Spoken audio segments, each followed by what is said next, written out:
I've seen things that you wouldn't believe. I was lost until I found that I'm invincible. Nobody 10개월 만에 인사드립니다. 그동안은 자녀 육아에 전념을 하고 그리고 가정에 충실하느라 이제서야 다시 인사를 하게 되었습니다. 제가 오늘 리뷰할 자전거는 터보리보 SL2입니다. 지금 SL2가 나온 지는 약 1년 정도 됐는데 저도 그렇고 여러분들도 그렇고 자전거를 선택함에 있어서 많은 고민을 하실 겁니다. 첫 번째는 사이즈 문제, 그리고 두 번째는 본인의 라이딩 스타일에 대한 문제, 이런 것들을 고민하게 됩니다. 자, 그런 것을 고민하게 되는데, 자전거를 지금 스페셜 측에서는 스타일이라고 불러가지고 S 사이즈, S1, 2, 3, 4, 5 이런 식으로 S 사이즈라고 나가는데, 그 S가 스타일이라고 얘기를 하고 있습니다. 그러니까 라이딩 스타일을 얘기하는 것이겠지요. 거기에 조금 동감하는 부분이, 지금 현재 자전거의 리치와 체인스테이 그리고 크기의 변화가 상당히 많이 있습니다. 자전거의 사이즈를 좌지우지하는 것 중에 하나는 크기를 좌지우지하는 것 중에 하나는 헤드각도 될 수가 있고, 리치, 체인스테이, 이 세 가지가 가장 큰 요소로 작용할 수가 있습니다. 그래서 저 같은 경우에는 자전거를 선택을 할 때 사이즈를 고민할 수밖에 없었습니다. 자, 그 중에 이유가, 일반적으로 자전거를 만들 때 선수들 체형을 기준으로 해서 만들기 때문에 일반적으로 동양인 체형, 그러니까 팔다리가 조금 짧은 체형들은 전체적으로 고민할 수 없는 게 사실입니다. S2를 선택하느냐 S3를 선택하느냐에 대한 기로에 섰었는데, 2022년도 터보리보 프로를 제가 탔었을 때는 S3 사이즈를 선택을 했었습니다. S3 사이즈를 선택했을 때 리치가 452였고요. 그리고 체인스테이가 441로, 당시의 전기 자전거의 기준으로 보면 체인스테이가 상당히 짧아졌습니다. 하지만 리치가 450이라면 상당히 길다고 볼 수 있습니다. 그래서 저는 35mm 스템을 써서 최대한 제 몸에 맞게끔 세팅을 하려고 했었습니다. 그런데 이번에 터보리보 다시 이제 선택을 하게 되면서, 솔직히 저는 이제 무거운 자전거과 그리고 가벼운 자전거 중에서 고민을 하고는 있었지만 마음은 계속 가벼운 쪽으로 갈 수밖에 없었습니다. 왜냐하면 올마운틴이나 다운힐 라이더들 분들이라면 공감을 하실 겁니다. 쉽게 그 빠른 맛, 그러니까 코너에서의 반응성이나 이런 거를 포기할 수 없기 때문에 전기 자전거의 아쉬움을 많이 느끼고 계실 거라고 생각을 합니다. 그런데 이 터보리보 SL 젠2, 그러니까 터보리보 SL2는 거기에 대한 니즈를 어느 정도 충족할 수 있을 거라고 생각을 합니다. 첫 번째, 체인스테이가 터보리보 지금 기준으로 말씀을 드리고 비교를 해 드리겠습니다. 왜냐하면 제가 탔던 것은 터보리보 프로였기 때문에 그렇게 비교를 하겠습니다. 터보리보 같은 경우는 체인스테이가 442, 그런데 리보 SL2 같은 경우는 432로 10mm가 짧아졌습니다.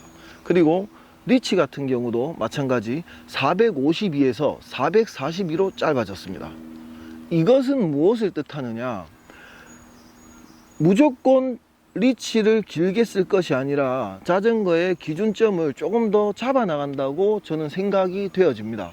그렇다 보니까 처음에는 사이즈 생각 안 하고 2022년도 프로 탈 때 조금 크게 느껴졌기 때문에 S2만 보고 있었다가 재원표를 보면서 S3를 선택할 수밖에 없는 스펙을 가지고 있고, 그리고 사이즈 조건표에 부합하는 게, 제 몸이 부합하는 게 S3라는 것을 판단할 수 있었습니다. 440이라는 리치, 그러니까 452보다는 10mm가 짧고, 그리고 430이라는 체인스테이, 그것 또한 442보다 10mm가 짧으니까 제가 탔을 때 터보리보 프로는 보다는 20mm가 줄어든 격입니다. 그래서 현재 기존에 그대로 달려있는 40mm 스템과 30mm 스페셜 라이저 바를 써도 크게 부담이 없다는 것을 느꼈습니다. 그래서 현재 이 자전거를 선택을 하고 타고 있는데, 지금 430이라는 체인스테이가 가지고 오는 뒤의 역동성은 말을 하지 않아도 다운힐러라면 아실 겁니다.